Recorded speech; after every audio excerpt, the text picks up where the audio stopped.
What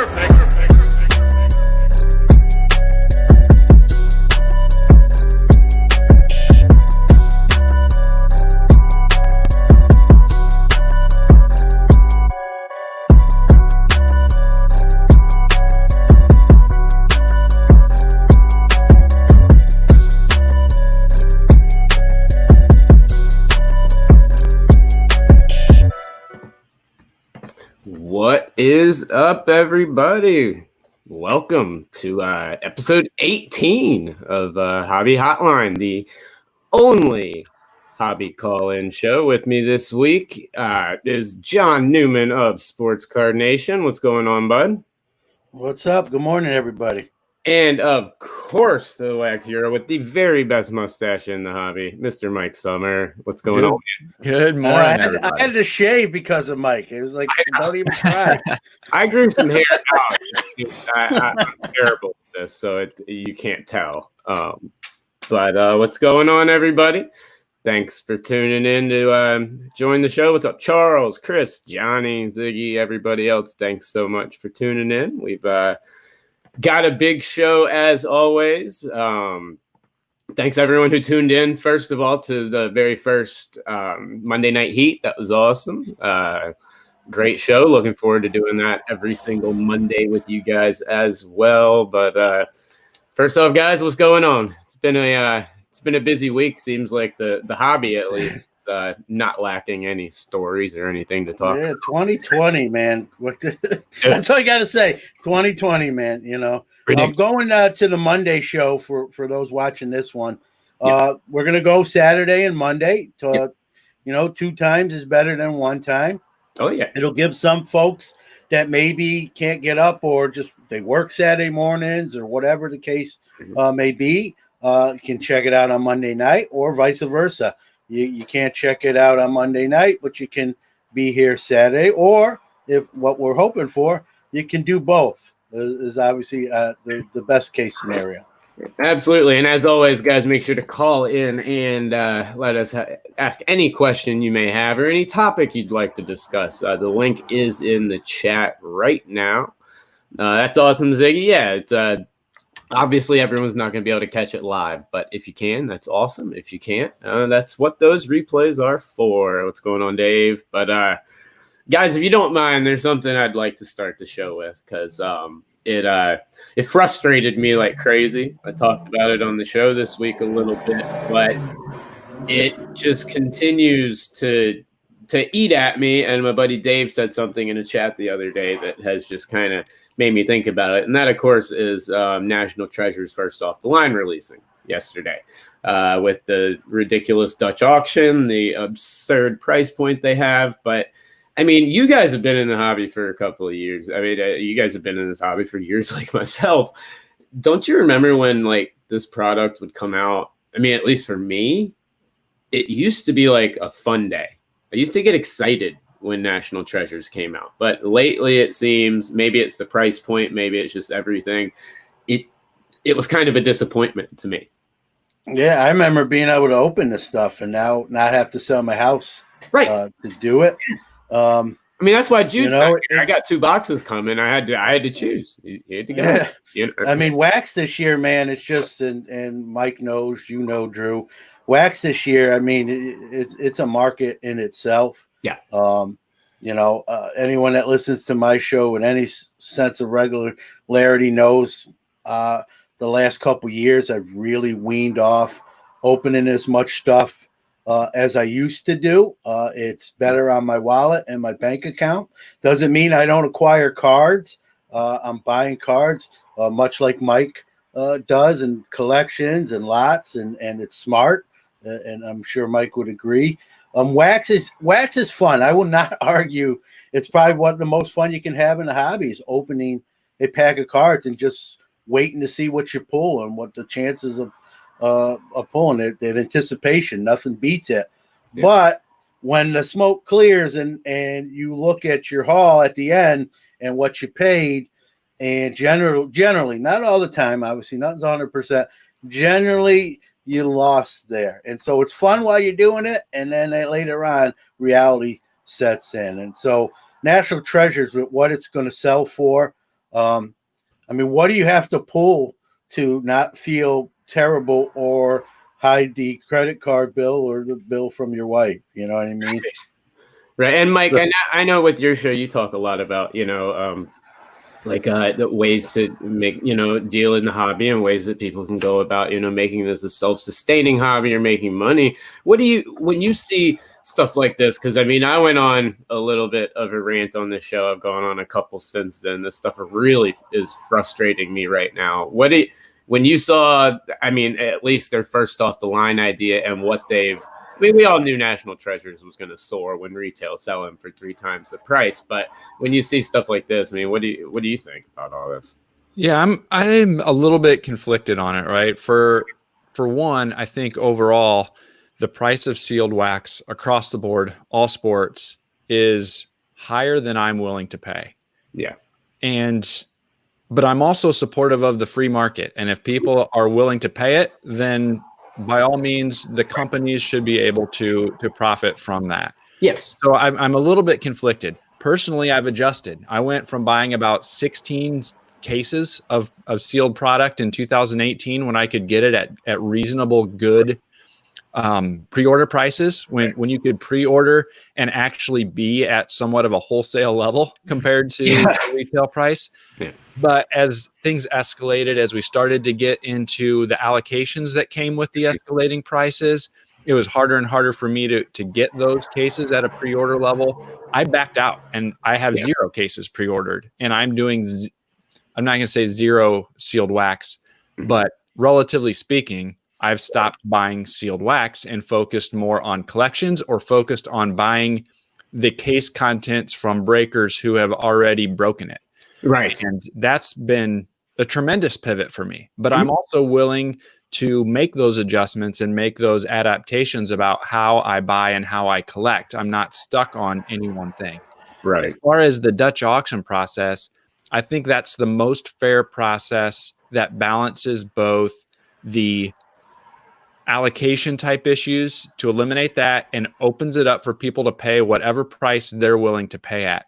My concern with this National Treasures one, if I'm understanding, is more of setting a floor that is still like 5 times the price of what it should be, right? And that's if it was open to go all the way down to $500 or $600, if that's what the market demanded, then great. That's a true reflection of the free market at that point. People are willing to buy whatever they were willing to buy. If they're not willing to pay an inflated price, it'll fall to that level. But when you set a floor at $7,500 or whatever it was, that's where I start to have an issue with the process. So it's not the Dutch auction system that I have an issue with. It's setting a floor that is so much higher than it probably should be. No, you haven't. 1 million Cubs. We will be talking Bowman Mega, I'm sure, or call. Hey, happy birthday to Bo there, by the way. Absolutely, happy birthday. But no, what you just said is dead on, and that's what I had a major problem with. And the reason I have a major problem with it is because of Panini themselves. I said it on my show, but they came out last year and they were asked this exact question on a Beckett panel, and they answered it. And when they answered it, they said that the MSRP of these boxes was around $500. That's what you should expect in value wise. The resale market and distributors and everything had jacked it up to $2,000 by then. So that's what people were complaining about. But for them to cut the middleman out, throw a ridiculous floor of $7,500. Like, I get starting it at $30,000. You want your Dutch auction to go all day. It's a huge product. I understand starting it at the top. That's fine. That's how the system works. But when you set a floor like that, while you tell people you should expect to get the MSRP value, so now you're telling me that the MSRP is $7,500 because you're saying that's your floor. So you're basically saying for first off the line, every box is going to have $7,500 worth of product in it, and that's where I have a problem with what Panini did on this side. Now, it for those that didn't pay attention, it did hit the floor, and it did not sell out. And like so the bodies and drowning pool? Yes, exactly. It drowning pooled, it hit the floor, it's done. Let the National Treasures hit the floor. All right. That's about as much There you singing go. as you're gonna get. Well, there's your John concert. A lot of people are doing these concerts anyway, so there's Mr. Newman. But no, I mean, I really think that's where like a lot of people had the issue was setting the floor there. Now, I'm really glad that a lot of times in this hobby, we see people just look at the price and accept it and say, we're going to take it no matter what. And so I was really glad to not see this sell out like at a $10,000 to $12,000 level because people were scared of missing out on it, which I was afraid was going to happen. And that's why I kind of put my guess at about 10K would be where it would sell. So seeing it hit the floor, I was stoked. I was happy. I'll admit it. And I was very happy it didn't sell out. Of course, now it probably last time it didn't sell out, they put it up on with a lower price point and just let it go out again. I don't see them doing that with the high end product like National Treasures. So, my guess is Blowout and a couple other places are probably going to have a whole lot of inventory for a lot cheaper than 7,500 soon. But we won't be getting it for 7,500. Yeah, but, I think Drew and you know about this. I think it's obviously going to become a Breakers product at that price level. No, it already is. People, I mean, you put it there, but I mean, even more so. I mean, to an individual buyer to pay that and just crack open the buy. I guess if you get someone like Gary V, that's not a big deal. But if you're not in that stratosphere, that's a chunk of change that it's a gamble, like it always is, and that's a little more expensive gamble. To me, it's gonna sell obviously like everything else. Yeah. It's just gonna be on the breaker side of things. Yep. Well, we do have a caller on the line, so we are going to bring him in. Screen name's Ziggy. No, what's going on? Hey, guys. How are you doing? Can you hear me? Yeah. Welcome to the show.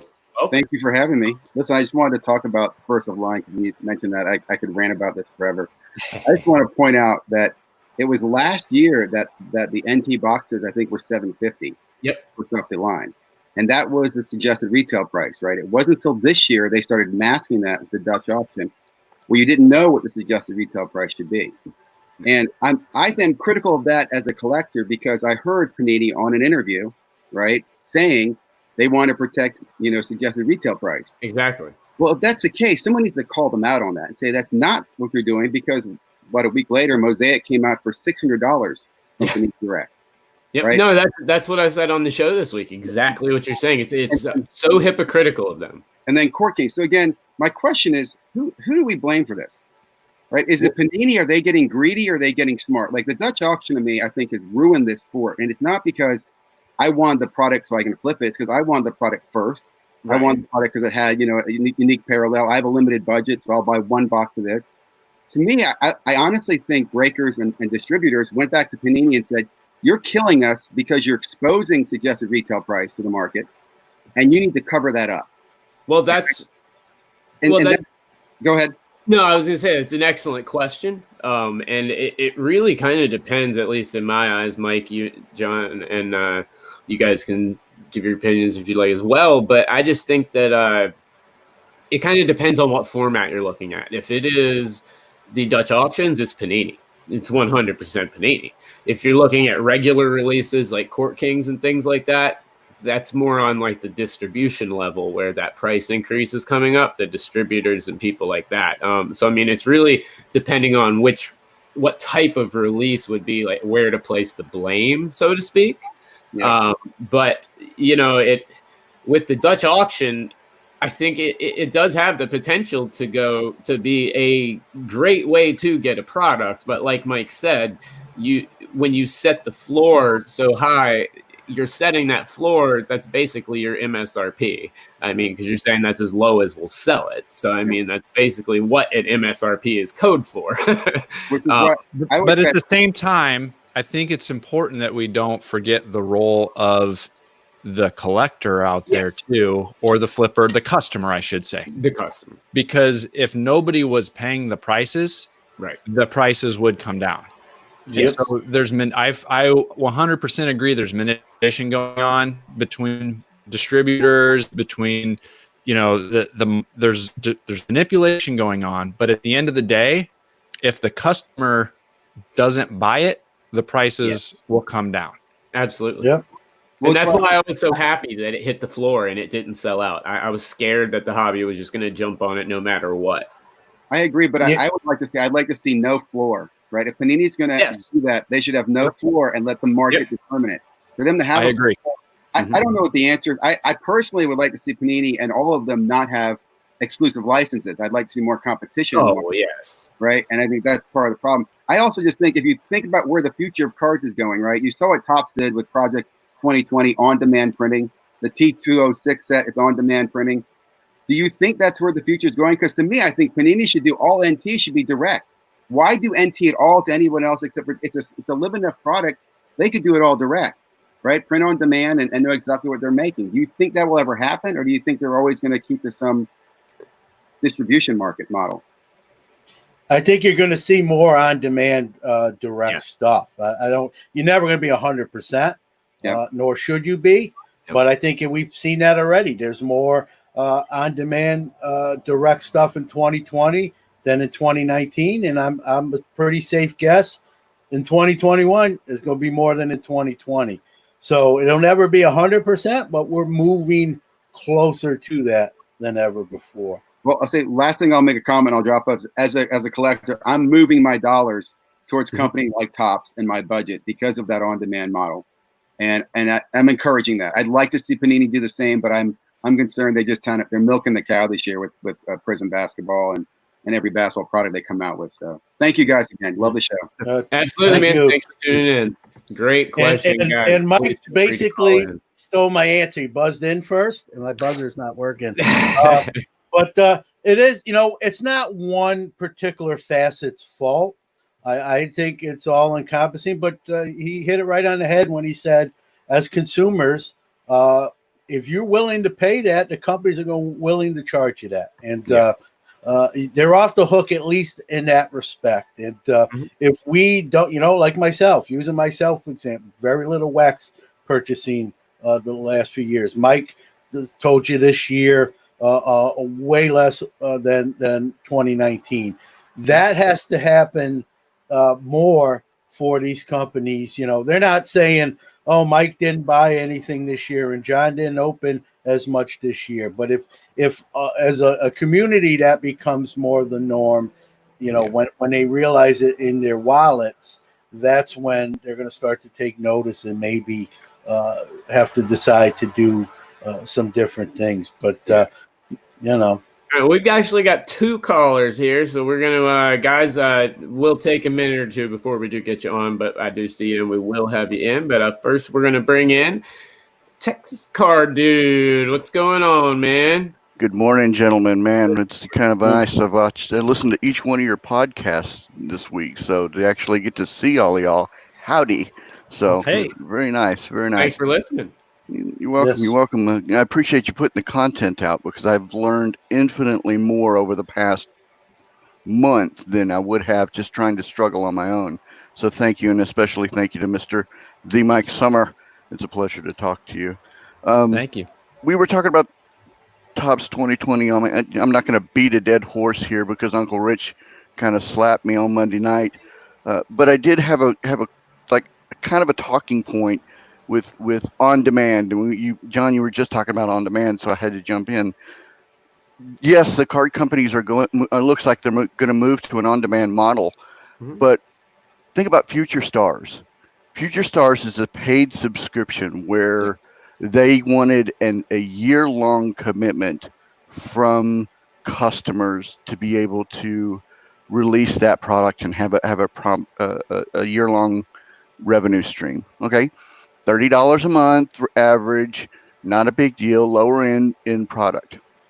So they made this commitment, and then Project 2020 hit. Okay, boom. So as a company, where do you go? You go where the money is. You go with the Project 2020. So you start throwing out the Project 2020 product. However, they are now 2 months behind on releasing Future Stars. And what does that say to the commitment of the customers who you asked a commitment to for an entire year to purchase your product, that you're 2 months behind now on a particular product release, and I'm supposed to give you leeway for whatever product behind? Would they do if they're printing on demand for 2020? Then why are 2020 getting their releases now at a higher subscription or a higher rate when you've got customers looking for product now, and now you've shut down your quality control department? Nobody can send in cards in. I've tried to send in 2 cards for replacement that were damaged, and I can't even get the form to pop up. So I'm sorry, I'm on a rant today because I got slapped down, and now I'm ranting. So sorry. Hey, you're good. Sorry, Uncle Rich. I know you're listening. Well, he'll be here shortly, I believe. Yeah, I'm sure he will. And thanks for calling in. I mean, I agree, but a lot of it might be with the COVID-19 and some of the printing issues. I'm not trying to, Topps didn't, slip me a 20 in my pocket to say that, but that's a fact. I mean, not to when you look at some of the issues they're having with 2020 stuff, with cases being cracked in 3 different cases and foreign elements as bonus pieces inside your card from hair and who knows what else. What is Topps going to say? Hey, we didn't charge you for that hair. Consider it an extra. I mean, I don't know. It's not a good look. I agree with Brad. It doesn't help your case.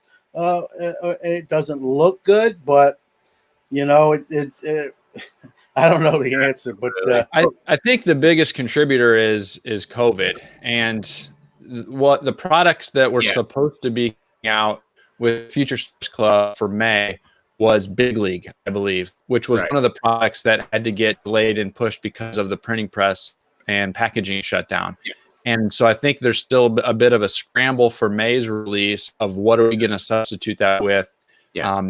And so I don't think it's necessarily a shift in priority. It's a shift in what types of products were supposed to be in that. Yes.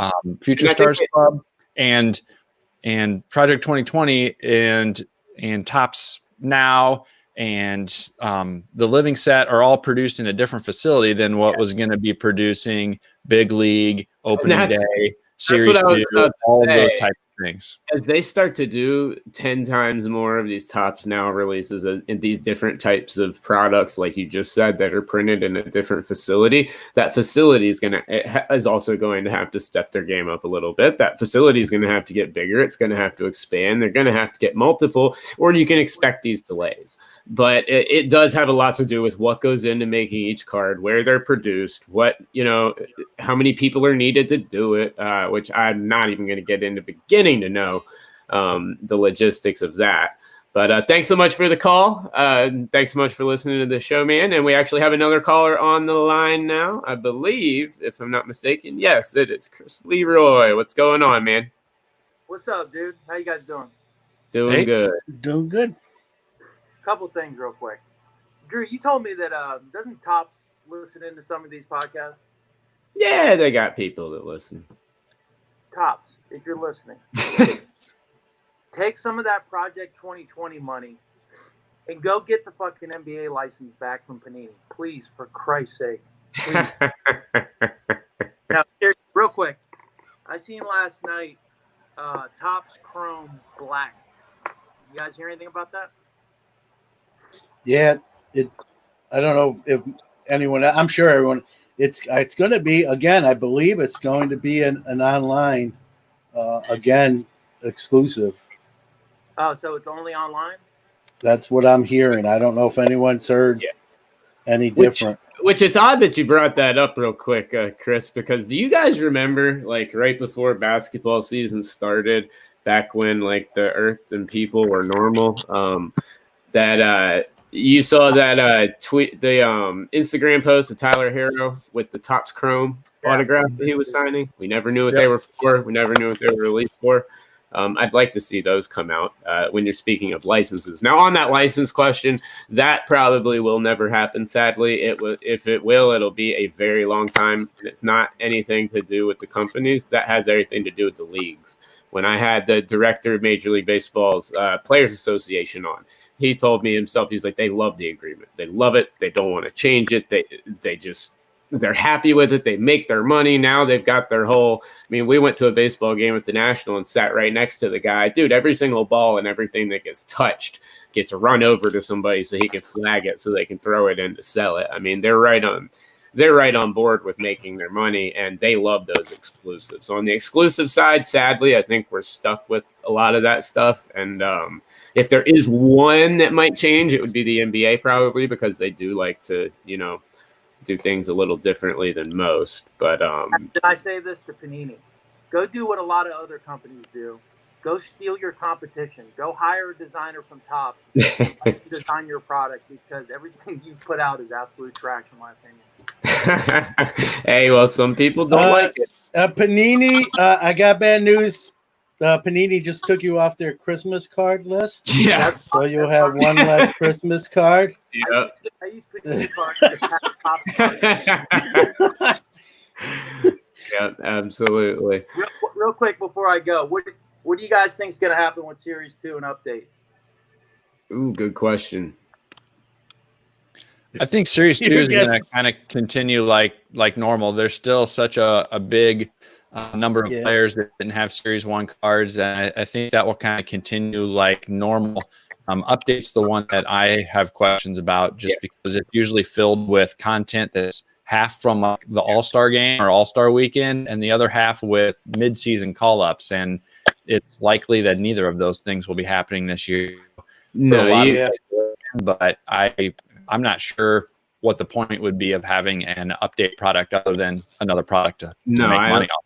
I don't think we see an update. I mean, we probably see a Series 2, maybe. I mean, I guess it kind of depends. Right now, I mean, we can worry about all the releases we want, but I think we might end up, I mean, I'm more concerned about what we're going to do during this lockout we're about to have. I mean, we can beat around the bush as much as we want, but I think we're headed towards a lot worse in baseball than Series 2 and update. I'm looking at possibly a dual rookie class here coming up soon.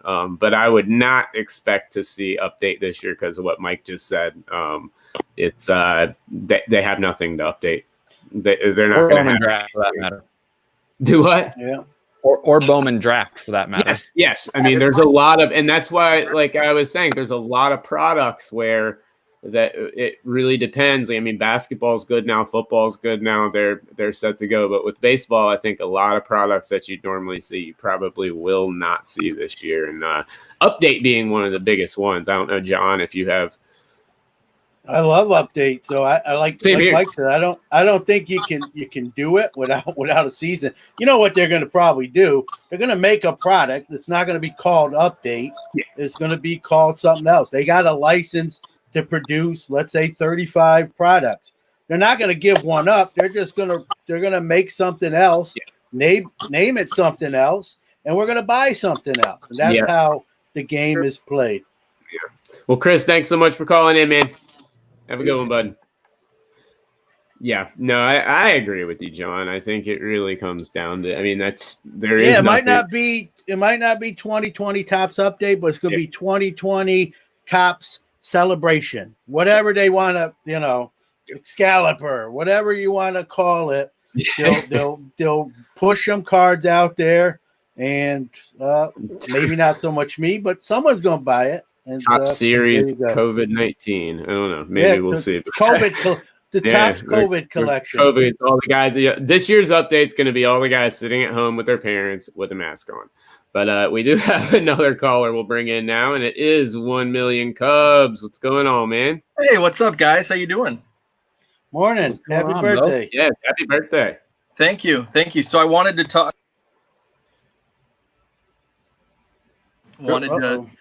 Wanted to touch base on Bowman Mega. Sure. So I kind of learned a lot about the supply chain and how the vendors work. I took yesterday off because usually my area Target stores get stocked on Fridays here. So made my way over to one of the Target stores.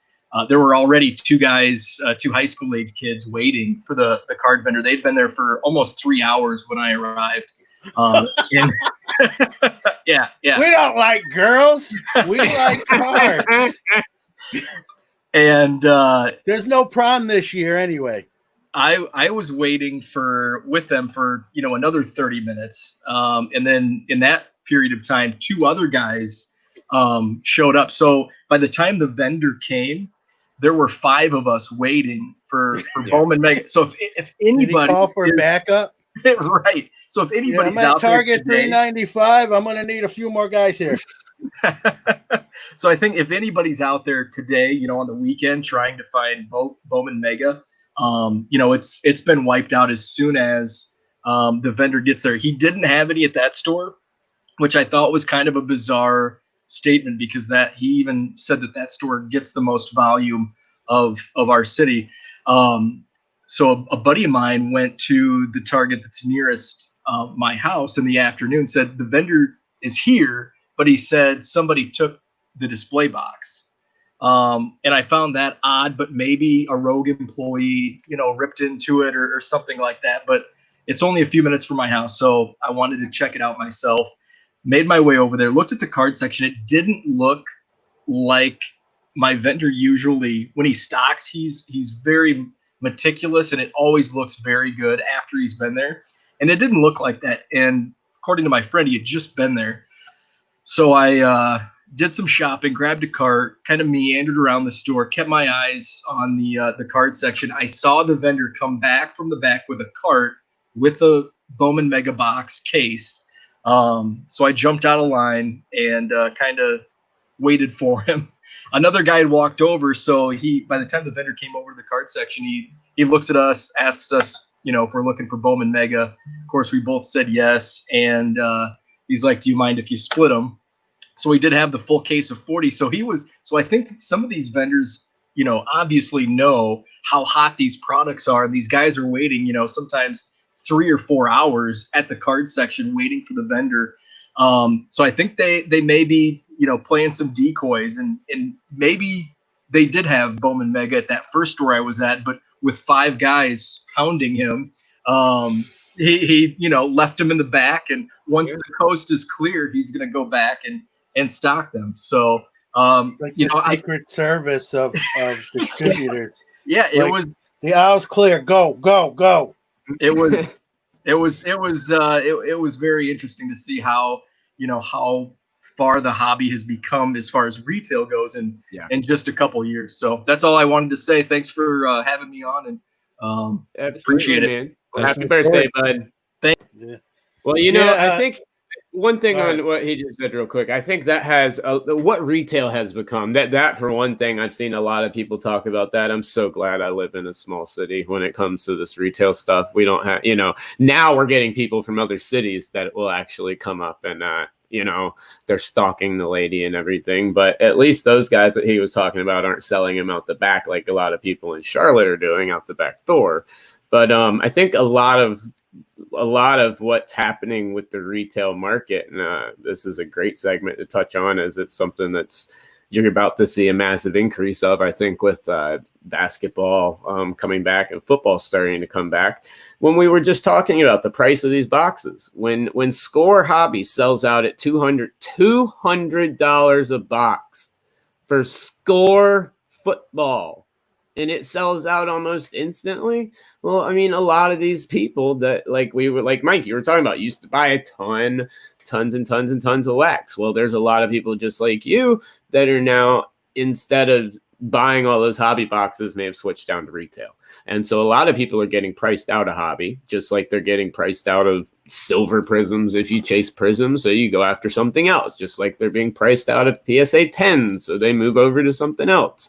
As this money goes up, I think you're going to see this really start to change. And I think, retail is in much higher demand now. And I think companies saw that, and they actually, to their credit, we've been bashing them a lot today, and a lot of callers have, to their credit, they've made the retail offerings a lot better. And Syracuse here, especially since COVID hit, these shelves are bare. I don't even think they're stocking them. So where that product is, where it's going, like you said, maybe it never hits the shelf and it's on someone's eBay, or they're selling it to somebody else, or I'm sure everyone else has heard this gimmick. Some of them are supposed to take a picture of the product on the shelves as part of their job. So I've heard stories where the distributor puts it on the shelf, snaps the picture, pulls it back off the shelf, and sells it to his buddy. And so what do? There's really no answer there. Now, one other thing, Joe Light said that our faces didn't match what he thought. I know he was thought I was going to be like Gilbert Gottfried, and he got Brad Pitt, so I apologize. That's how I answered. We're all disappointed, but we deal with what we deal. You expected Gilbert, and you got Brad Pitt. I'm sorry, I manscaped. What can I tell you? It happens. But Mike, when you look at all this retail stuff, when you see the retail explosion, do you think this is something that's going to continue to last? Do you think this? What do you see in terms of how retail is going? Because I don't know personally. I know Walmart and Target and everybody love it, but I see a change more coming on the actual distribution level, and like the whether it be ML Holdings, GCI, whoever it is, possibly changes on that method of distribution. If it's really getting to the point where, like Brad just said, where people are coming in and 5 people hounding somebody, I could easily see those companies, the honest people, wanting to complain and wanting to get that system of how they put the product out, maybe whatever it is, possibly changed. I think the retail stuff's going to be in demand as long as there's still inflated hobby prices, because it is, end of the day, it is a more affordable option, especially if you're a base set collector or insert collector and you're just after the bare bones product. And so I think that we're going to see the demand continue to be there as long as it is such a more affordable price point than hobby. Now, if they start to increase that MSRP to a $30-$40 for a blaster box, what's going to happen. That's next. That's going to be the next thing where they try to capitalize on the free market. And if people are willing to pay it, they're going to be willing to take collectors' money or customers' money. But I don't see it being the redheaded stepchild that retail was for so many years, when hobby was had more quality content at a still affordable price. Eventually, the supply will increase to the point where it levels out, or the demand will make up for it. I think you're going to, and Drew, you've said this on your show. I've said it on my show. I think 2021 is going to be the $30 blaster. Panini Tops, they see the shelves getting cleared out. They ain't stupid. They know. And they're going to bump it up $10 and say, all right, you're clearing the whole display racks out in one swoop. Even women, I saw a post, a lady posted on Twitter. I don't know what this is, but I know it's really hot and popular. I just bought this whole rack. DM me if interested. So when that's going on, Panini Top see that, and they're gonna go to $30. Yeah, no, I absolutely think you're gonna see, and I think you're gonna see a lot this year of and this is something I really wish companies would do with all of them. When it's a product like Score, for instance, or if it's a product like Series 1, put those blasters a little under 20. If you want to keep the baseline at 20, put the, some of the mid-end products at 20. But I do think you're going to see blasters of Prism and things like that easily at least $30 this year. I mean, they've already jacked them up they're already prepping it for us. You see a couple of releases come out, they've already jacked it up a couple bucks. They sneak it in a couple dollars, and then they keep moving it up, and eventually that's where I think you're going.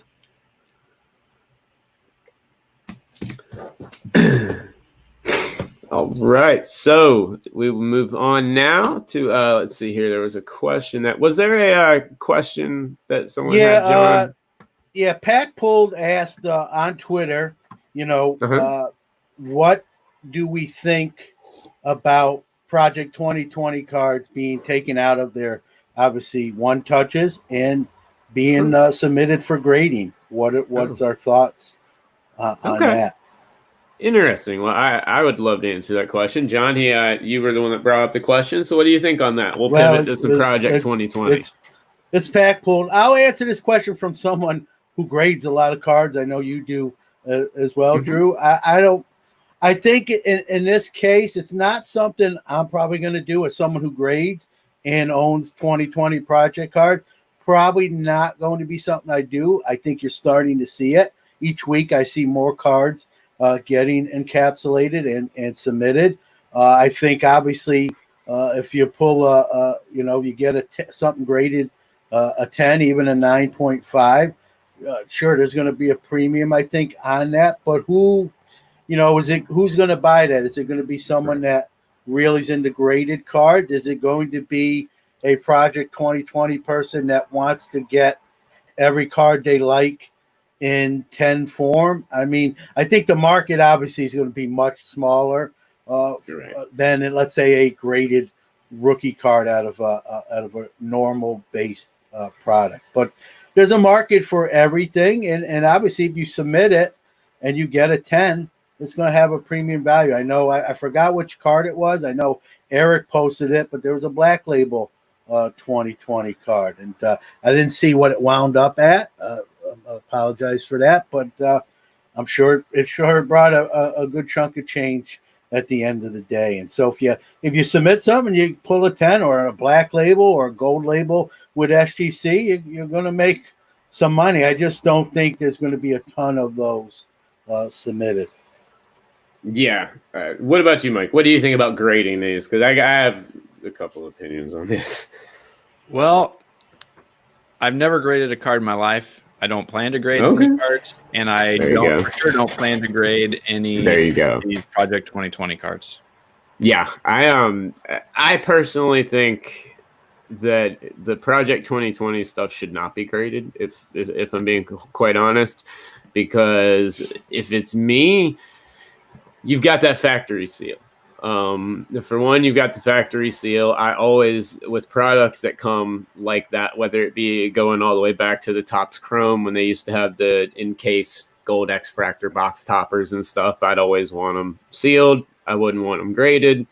I like them coming from the factory in the factory seal. That's just me. But also with these Project 2020s, I want to see I want to see more when this is over, how long the sports card market wants to focus on this. Well, I mean, once the 2021 project is coming, and then Panini hasn't even done their art commission yet. I know. No, I'm talking about this exact instance. I want to see how long the actual card community is gonna stay in this and stay how collectible it's going to be for them, because I really think for the people that have been in the hobby for a long time and that are looking at this, I think there's more people that maybe buy hobby boxes or buying these to actually flip to buy some of these ridiculously expensive hobby boxes we've been talking about. I don't know if they're getting them to grade, and I don't know if obviously what's boosting a lot of these print runs is a lot of people's these artist fans, because they're big artists. I don't know how much they care about graded stuff, and that's what I'd have to see. Is there a market? Do they care, or do they want? I mean, some of these people might want to be able to take it out of the factory seal. I don't really know who's actually buying these to truly collect them. And so I don't really know what that market is. But in terms of grading them, I know myself personally, I don't like to knock a factory seal off of something if it's on it. I would rather keep it on and keep it just like that. But that's just me. Yeah, plus you don't want the hair to fall out and you lose that aspect of it. Yeah, I mean, we have, you got hairs and lots of other stuff. Absolutely, Nolan. Thanks for tuning in, guys. And please make sure, guys, to call in and join the show. If you've got any questions or anything, we got about 15 minutes or so left. I've put the link in the chat right there. As soon as I say something, somebody calls in. I love you guys. And now we're going to pull in. Hey, it's Uncle Rich. What's going on, buddy? You're late, man. You're docking your pay. You're late. Yeah, well, I was so engrossed in the conversation that All right, we're not I just knocking your wanted pay. I wanted to be this time the really extra special guest star showing up at the end instead of There you go. halfway through instead of that. If I had theme music, I'd cue it up. No. Okay, we'll work on that. I refer constantly, at least 3 or 4 times on various hobby message boards, to Mike's post about Project 2020. Mm-hmm. I think he pretty much nailed the concept of what 2020 was. And I think he gets it, that he misread originally what it was, and I misread it too. Yeah, same here. It appeals to so many different people that it's a good collectible. And the print runs have gone up because either the artists are big, the subjects are good, and it's fairly timeless. So on that level, Project 2020 is good. And I think I posted in the chat that somebody said, why would you get it graded? Well, you get it graded. Project 2020, if the one touch is strong enough, you don't need to get it graded. Yeah. But back in the day, people used to get these game jersey cards graded. You got it graded not because it was really going to help the value. You got it graded because it was extra protection. Yeah. So let me ask Rich while we got him on. Do you want to see, as someone who now, like me, kind of, full disclosure, I was lukewarm on the project before it came out. I've done a 180 and I'm in on it. My take, Rich, is that I don't really want to see this every year. I want to see it every 3, 4, 5 years. What do you want to see it every year, or you No, go I along the really line? don't want to see it every year. I think one-offs are good. Yeah. This is Project 2020. It's 10 iconic rookie cards. You might be able in a few years to get 10 more iconic rookie cards, maybe Project 2025. Do it every 5 years or so. The Topps license goes, if I remember correctly, to 2025. Yep. Rich, I don't want to spend more of your money. There's 20 rookie cards in this thing. That's okay. That's all right, okay. so you missed it. You missed 10. I've bought one card. Andrew, we were up visiting, and we were talking about the McGuire card from Blake, and I said, okay. Oh, and they said, give me $20. I gave them $20. I said, by the way, what did I just buy? They said, you just bought a Project 2020 card, so I'm in it too. I'm in it for all of $20. But that's not what I do.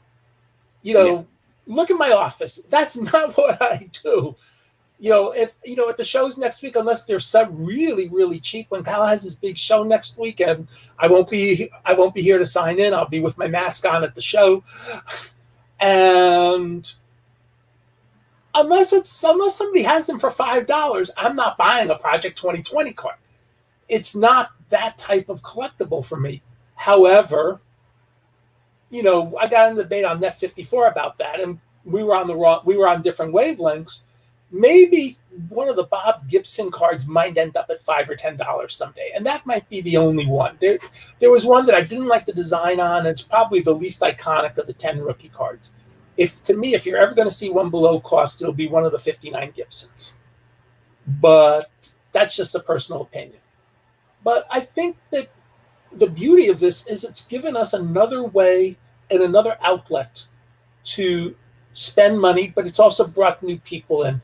The column I just wrote, Self-Serving Publicity, that the esteemed Mr. Newman triggered me to write by his comments. You're welcome. Do I get like a royalties? I'll send you checks in the mail. I'll send you 10% of my monthly. All right, I'm in. And but I described 5 different new groups of new money coming into the hobby. Oh, 5 types of how we could get new money coming in. Think about that. We've been dying for years to get new people in. Yeah. This has helped trigger 5 good groups of new people. Absolutely. And we're having people saying, get off my lawn. Yeah, absolutely. Tell me where this is coming from. You should be thrilled. Okay, maybe your Oakland A's chasing may go up a bit in terms of the price. But you should be thrilled because it'll get you more product and more stuff out there. Yeah. I said this, Rich, as someone who buys and sells, more people, truthfully, more opportunities for me to sell some stuff, Yeah. more opportunities for me to buy some stuff. So, Exactly. you know, we want the hobby to thrive and do well. And then when new people come in, we kind of like we're standoffish, or we're, like you said, get off my lawn, or we got this I was here first mentality, like it's some sort of turf war, gang. I don't get that. There's no time. There's no I was here for. What does that get you anyway? Well, Right. I'll tell you, among the three of you, I definitely was here first. I'm probably a close second. You are a close second. There you go. Show when you bought your first pack. So, well, we're actually gonna bring in a fifth person now. We've got another caller on the line, Mr. Stale Gum, calling Hey, in. Chris. What's going Get on? off my lawn, What's up, Rich. I think he froze. Yeah, I think he froze. Remember when your mom said, "Be There he careful the is. face you make; it might be permanent." Networking issue. Sorry. You're all good, Chris. What's up, bud? All right. Wanted to make one correction and a comment. Mhm. The correction. There was an article on Beckett a couple of weeks ago where they interviewed the guy responsible for Project 2020, and they did say that there will not be a Project 2021 in baseball, but they might bring it to some of their other licenses. So we might see Project 2021 in WWE and Project 2021 in Star Wars. So we got that maybe to look forward to. Star Wars would make a lot of Wars would sell pretty well. Star Wars would be huge. Maybe not so much WWE. What about XFL? No. Oh wait, whoops. XF what?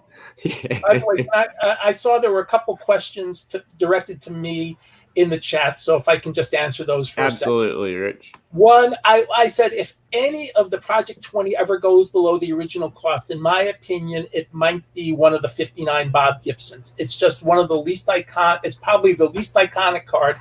Yeah. And there were a couple designs that I've already seen that I did not like personally in there. And I was thinking that might be the one that if any ever go below original cost, that would probably be the one, in my opinion. I could be very wrong. God knows I've been wrong many times before. The other I would think either that one or the 84 Mattingly. His Donruss card's a little more iconic than his top. Okay. And the other thing about my column for the person who asked, it's on GTS, who is a card distributor, and it's Klein's Corner with K's for both Klein, like as you see on the screen for my last name, and Corner. If you just Google Klein's Corners with K, you should be able to find my columns. Absolutely. All right, what's going on, Chris? You got a question for today? So I noticed earlier in the show you guys were talking about how distributors are kind of like sitting on product. And I want to be really, really careful when I say this, because I want to say this as a private citizen and not as an antitrust economist at the Federal Trade Commission. But if anybody out there thinks that there's some shenanigans going on, you're more than welcome to file an antitrust complaint with the FTC. It's online. Awesome. Well, good to know, because there are certain areas where I know people know that stuff is going on. So and I say this as a private citizen, you might have a pretty good case.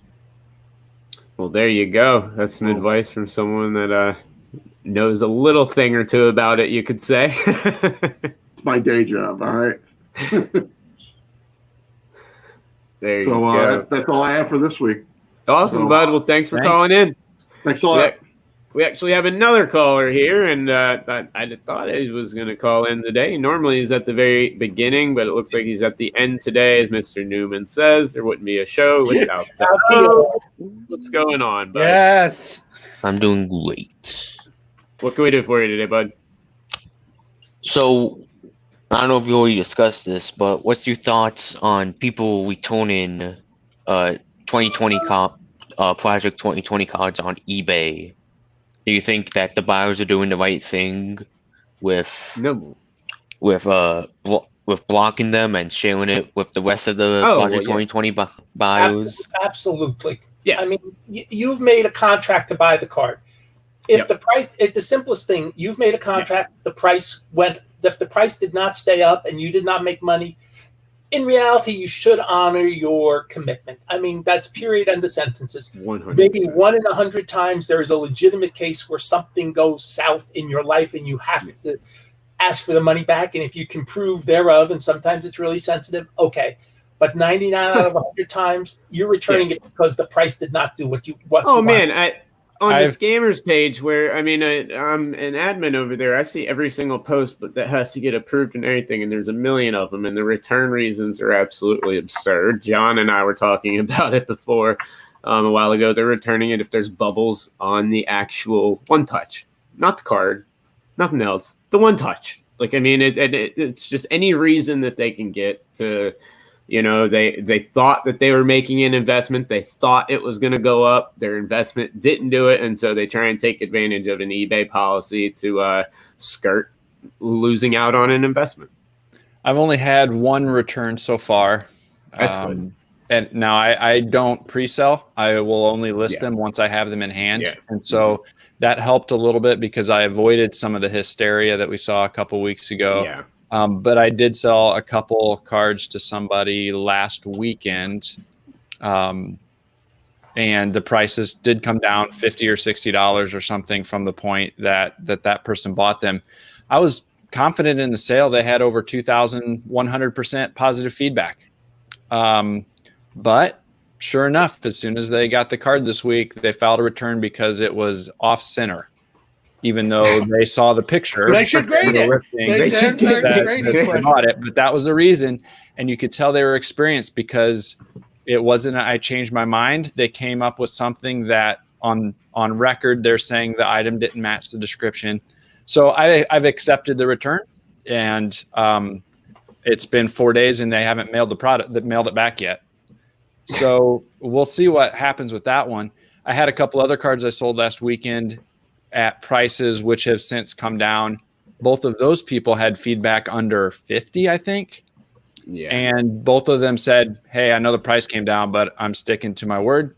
Both gave me positive feedback, and I'm not going to have an issue with those two. So I know there's some, a lot of times we rely on that high feedback score being, something that can give you more confidence. And as a general rule, it probably does. But my experience this week was 2 people with under 50 feedback stood tall to their commitment, and the one person that had over 2,100% positive backed out like a weasel. Yeah. And I mean, I think. Well, Rich has got a fire. Fire downtown. He's out. Yeah. I have cards. I haven't listed them. So this is just coming from someone who's kind of, I don't want to say anti-eBay, but that's a whole show in itself. It just makes you, they almost have to make a policy. People might not like what I'm about to say.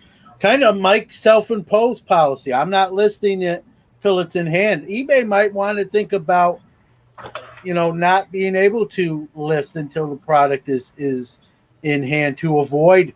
I got to think logistically, this is no fun for them either. If you're an employee there tracking all this, and you get enough with the regular items, and now you add this, they might have to come up with a whole set of rules for Project 2020. When you list something, please acknowledge these Topps 2020 buyer and seller rules, and because it is crazy. I mean, every day I look on social media, and it just tons more of chargebacks and refund requests, and it's crazy. And Mike probably smart. Mike is smart. Just wait until it was in hand, and even that though, he still got one or two chargebacks. Okay. Have a good one. Rich had to go, y'all. But it's always nice to have Rich join the show. But y'all John, what were you saying? Sorry, Rich had to go. I was just saying, some of this is on eBay's policies that allow this to be that easy. And maybe, Mike did it himself where he says, I'm not going to list nothing until it's in hand. I'm sure, I don't want to speak for Mike, he's right here, but I'm sure some of that went into that decision was the potential getting charged back, or as prices fluctuate up or down. I mean, you want to protect yourself too. And that's, I don't sell stuff because I know it's going to go up. I'm not going to sell it now. I mean, that's just smart. You know, so it might be eBay having to make sort of a policy for products that are pre-sale and people are listing them without having them yet, that you cannot return. But again, Mike just gave you an example. What someone can do is say, item not as described. The case was this. Card was offset. eBay always leaves you an out for the buyer. Let's be real. And so, yeah, you know, in 180 days, they leave you an out. That's 6 months. Yeah. That's ridiculous. I know. You know, so that's a whole nother show in itself, what I think of those policies. But and here Mike lists a couple of things when he actually has them, and he still, you know, that happens to him. So yeah, I don't agree with it. I don't agree with it. Not just anybody, but you know, I just you know, way too easy just to, hey, I want my money back. I see something else, or you know, whatever. Absolutely. All right, y'all. Well, it is 12 o'clock, so I guess we will wrap everything up for the Saturday edition. Make sure to tune in this Monday night for Monday Night Heat, as we will be back yet again. Mike, thanks so much for joining. John, thanks so much for joining, fellas. Anything you'd like to say to anybody before we sign off? Yeah, I just want to close with list all your 2020 project cards on eBay, sell them, close your eBay account, and close your PayPal account. Get out of it and start a new one. There's an answer to everything. I just gave it to you. There you go. Well, thanks so much for tuning in, guys. Be safe guys. And be well on a serious note. Yep. Thanks, everybody. And we will see you guys on Monday night. See you. Perfect.